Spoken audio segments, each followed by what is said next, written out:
Coming up on Nebraska Stories, the Bobby Lane Orchestra, 65 years and going strong, tracking the mysterious creature called Sitanga.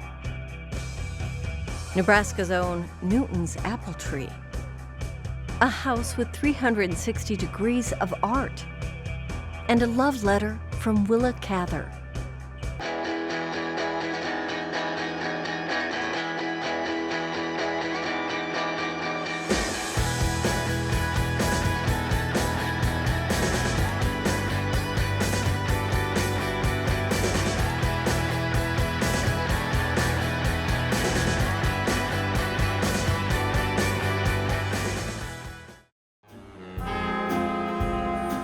Bobby Lane has spent a lifetime traveling the country and beyond, making music.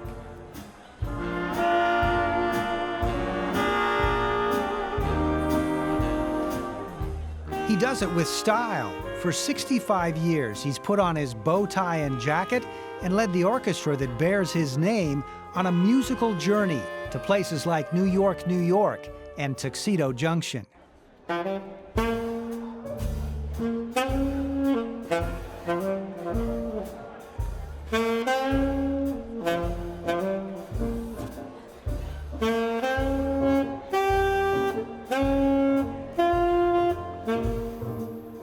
The business we're in, and we try to make people happy by what we do, and gosh, it's rewarding.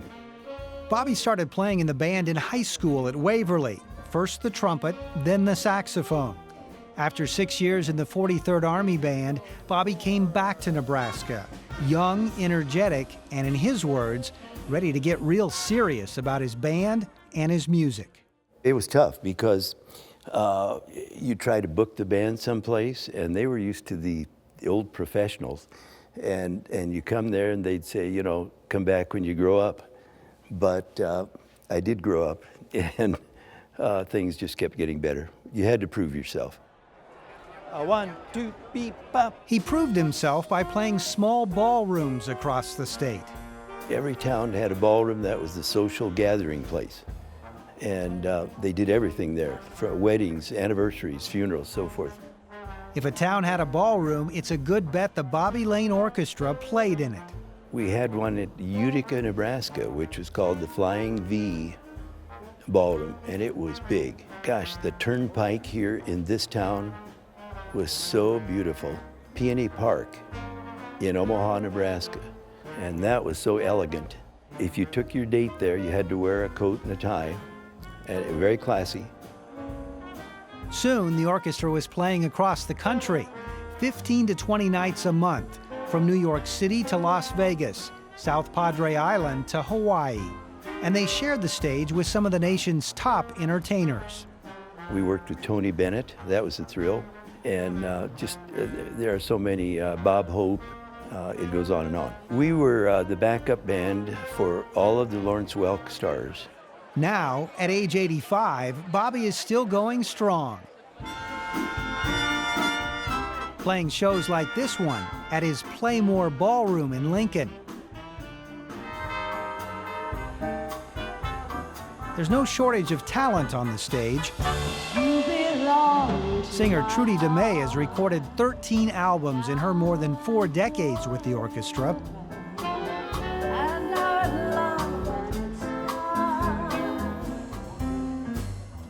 And many of those in the band have been playing together for years as well.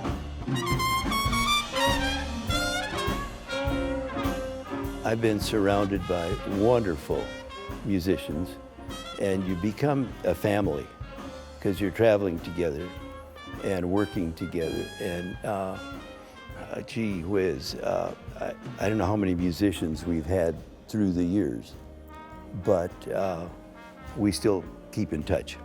And it's a wonderful thing.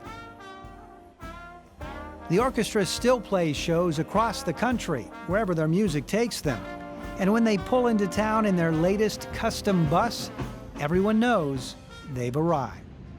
Well, this is number 6. And it's by far the nicest. We're over 1 million miles on this one now.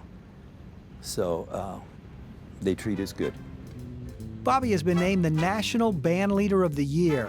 He's certainly among the longest-serving band leaders in the country.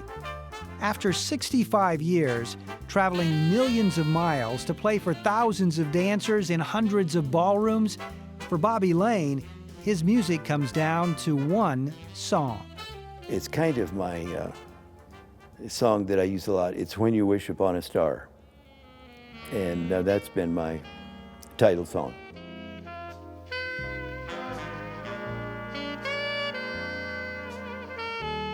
There's a lot of depth in that and a lot of meaning, and that's kind of what I did. When I was in high school, I was wishing that I could do some of the things that did happen.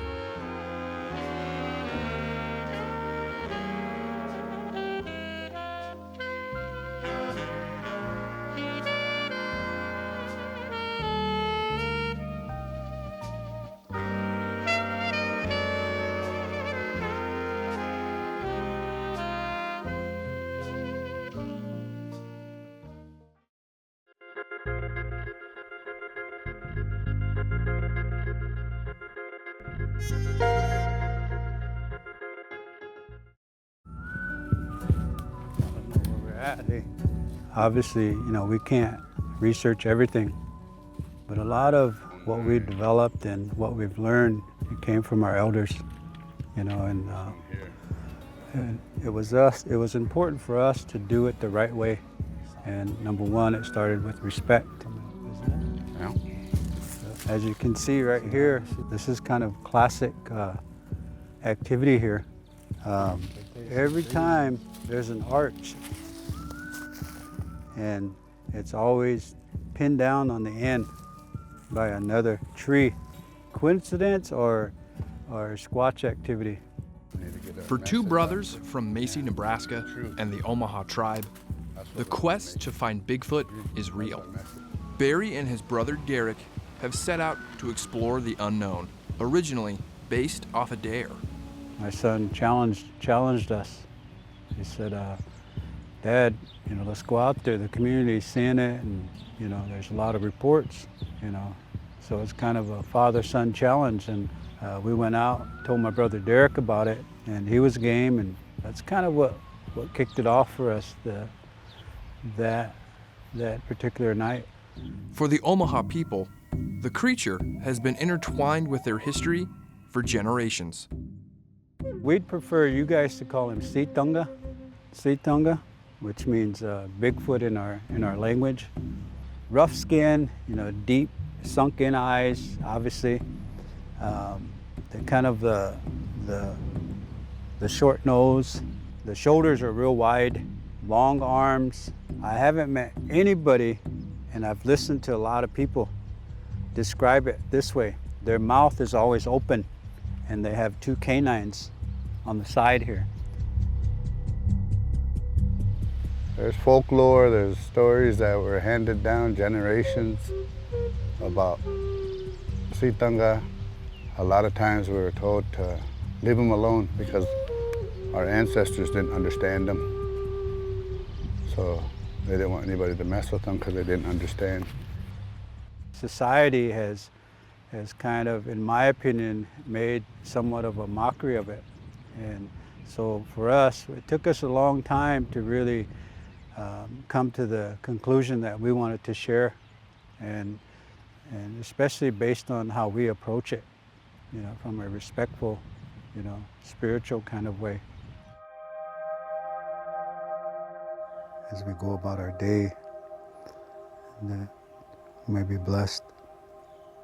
And again, we thank Thee, and we say this in the name of Thy Son, Jesus Christ. Amen. For us, it was kind of it evolved to that. Again, we call it, the white man approach, the scientific approach, which, I'm not, there's nothing wrong with that. But my people in all tribes basically have somewhat had the spiritual approach. And to this day, I think that's the traditionary approach. As the Webster brothers formed a connection with Situnga, they also formed a deeper connection with their native roots. As we went along, we consulted and talked with elders, and it basically, I don't want to say forced, but it kind of was the right thing to do, was to learn our language. I've learned and started to really study and use my language now. I've learned things that, that I don't think I ever would have learned if I didn't start doing this. Here's something that we came across maybe actually a few years ago now, huh? Yep. Yeah. In the Bigfoot world, it's called an asterisk. And it's another one of their signs of some of their activity and the things they do out here in the timber. We got a little saying, you got to have grit. When you put yourself out there, there's going to be critics, and we understand that wholeheartedly. We ask everybody to keep an open mind, and so we try to just filter out the bad, and we don't listen to the critics. Sticks that were there now. While they face the challenge of skeptics, Barry and Derek know what they've seen and share those stories with others. I can quit tomorrow because we got him. We know he's alive and he exists. The native approach works. Science hasn't proved anything yet. Two little poor Nebraska boys just want to show the world that they do exist. It's important for us to share and pass this down, and it's our goal, to share with our future generations.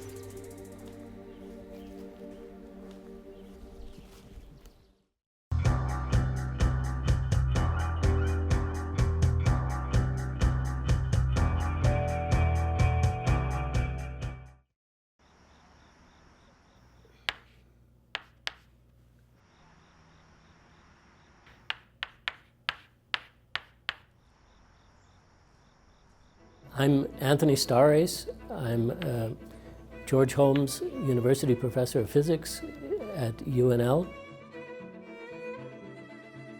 Newton generalized the theory of gravity to be a universal effect between any two objects that have mass. He said they would attract each other. The story goes, as he himself told it, he saw an apple fall to the ground and he mused, maybe this attraction between the apple and the earth is more general.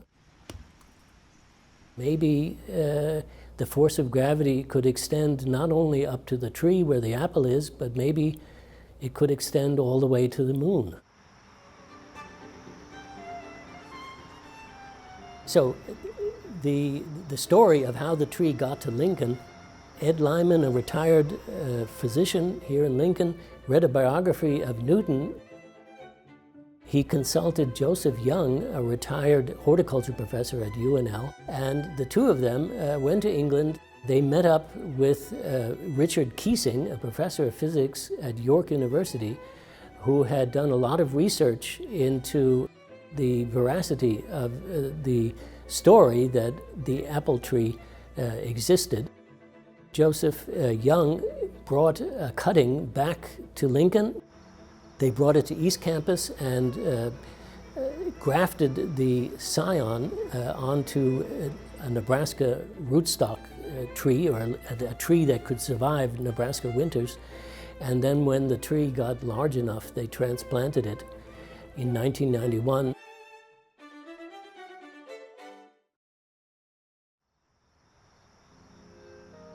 So even today, it's important as a symbol of how science develops. And people know the story of the apple, and so showing them that this really existed is important.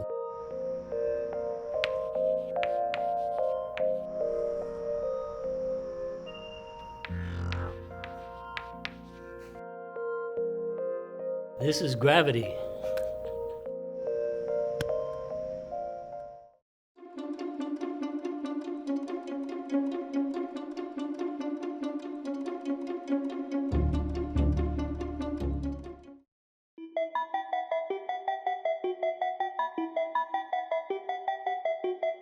We have a lot of shepherd fairies, and this is one of his pieces right here. And this is a dog by Bart Vargas. And this is a piece by Banksy. And Bitoy in Barcelona, if you went over there, she's everywhere on the street. To say that John McIntyre and Laura Varanus appreciate art is a bit of an understatement. This is by a local street artist named Stephen Kavanaugh.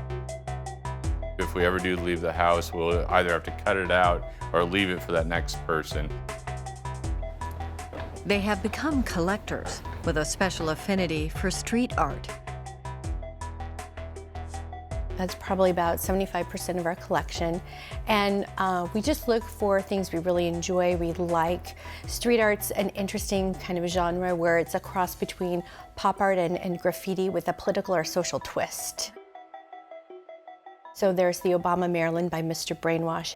You have to have that Hollywood aspect in order to even run for president anymore. And we don't really just collect art, we also collect the stories that go with it.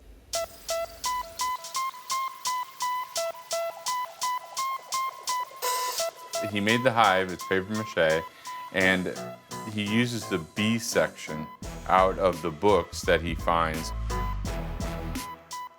John works in finance, and Laura is a grade school librarian.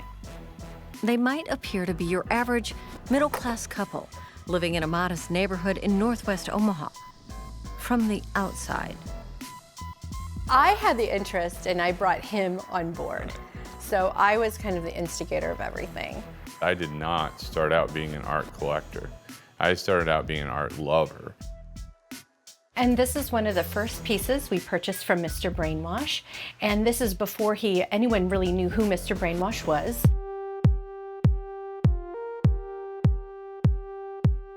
I started collecting street art before it really became popular. I was picking up street art very inexpensively. Unfortunately, some of the artists have priced us out, so we can't afford any of their pieces anymore, but we're very lucky to get what we have. We don't collect art to make money. We don't collect art hoping that it'll go up in value. We've just been really lucky. That's how it's been for us. All of the nearly 500 pieces in the collection are on display, salon style, floor to ceiling, hardly a bare surface to be found, with internationally renowned works alongside pieces made by emerging unknown artists. We think that it's really important if we buy the art, we better live with it. We want to continue to support the artists that we fell in love with to start with. And so one of the ways to do that is making sure their art's on the wall. Laura does most of her research online, carefully hunting for the next great piece. But not everything is planned in advance.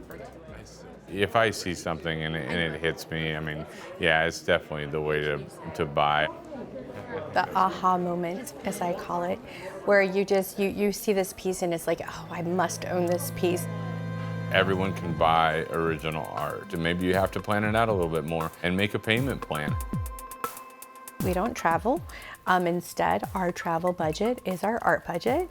We don't have new cars. We don't have a brand new kitchen. You know, everything's about making a choice. This makes us happy. In the last 10 years, the couple's reputation for adventurous, fearless collecting has raised eyebrows in the art world on a national level, with representatives from the Joslin, the Kansas City Art Institute, even Sotheby's in New York, requesting private tours. Art appraiser Lana Bacon says theirs is one of the most important contemporary art collections in the Midwest. It's contemporary, it's street art focused. The quantity of incredible pieces that they have, the foresight that they have in their collecting. They're just the best example of some of the generous collectors in the United States. They just happen to be in Omaha, Nebraska. It's pretty exciting. Hello. Hi, John McIntyre. Yes, good to see you. Yes. And the couple enjoys sharing their collection. On this night, it is a fundraiser for a local arts nonprofit. You know, we have stuff we need to get framed. John and Laura have collected more than a few pieces from Omaha artist Bart Vargas. She was so happy beautiful that you came. Oh my gosh. Over the years, they've supported me and as well as dozens, if not hundreds, of other local artists. Well, that's awesome. Like, they're not just patrons or friends. John and Laura hope to inspire others to buy original art and make connections with artists. An apprentice with Image Summers Mural. We have no formal training in art whatsoever. So you're performing more? Yes. And You don't need a background in art to love art. You know, it's whatever you like. Anyone can be an art collector. You know, you don't have to be a millionaire to collect art. I think there's barriers to the art. Like, people feel like they're not smart enough for art. The rubber galoshes are mine too. It's the same as music. We have this big world of music. We all love music, but we don't like all of it. And art's the same way. Like, it's a great big world of art. There's something out there you like. And that's all it has to be, is just connecting with what you like. And John and Laura connect with what they like again and again and again. And we see it in this beautiful home.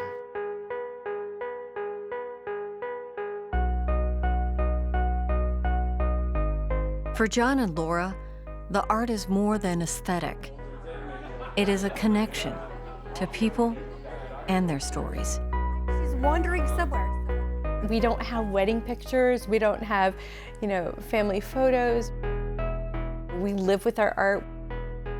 That's what we do. We just live with this. Every time I walk around, I remember the stories. Love the piece. What do you think about selling it?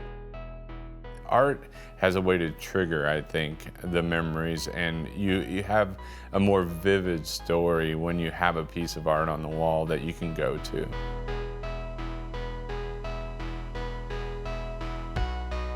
It is our life. Art is our life. Art is life.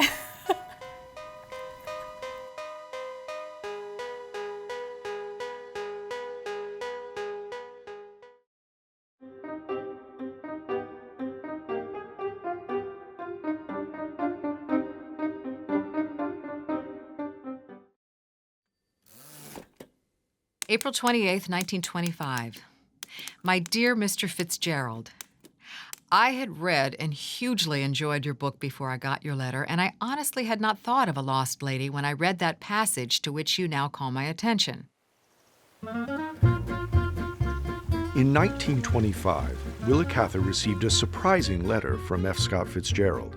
His novel, The Great Gatsby, had just been published, and he was afraid he had unconsciously stolen his Daisy character from her heroine in A Lost Lady.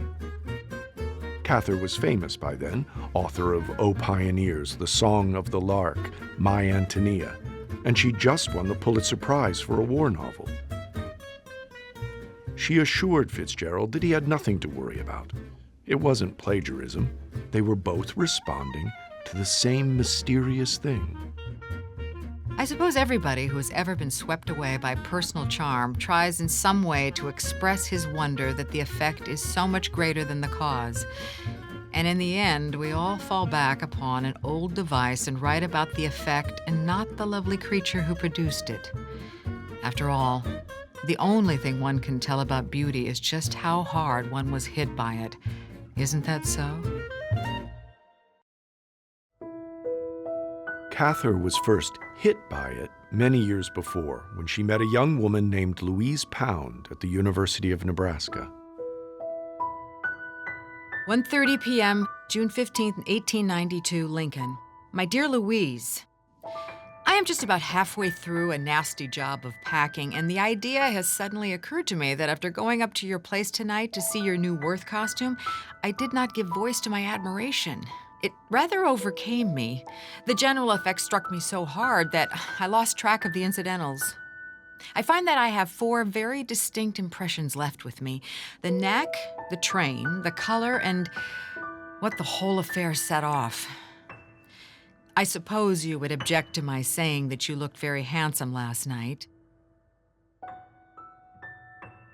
I think she had a very deep crush on Louise Pound, and that letter is one of the primary pieces of evidence that Cather loved women, that she was oriented toward loving other women, not loving men.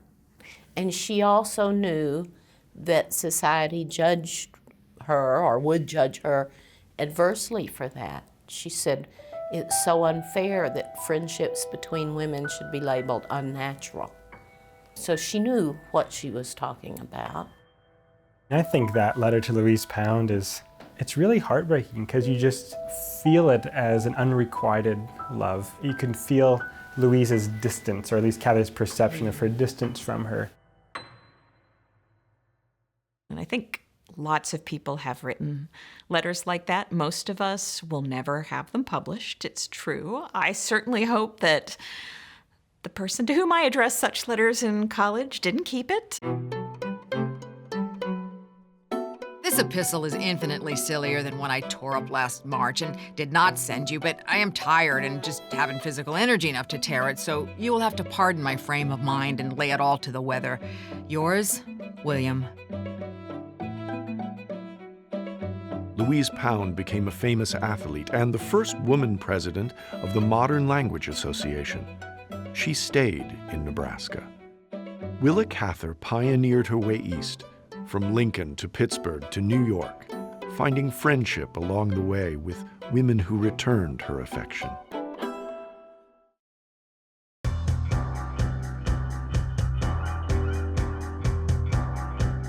Watch more Nebraska Stories on our website, Facebook, and YouTube.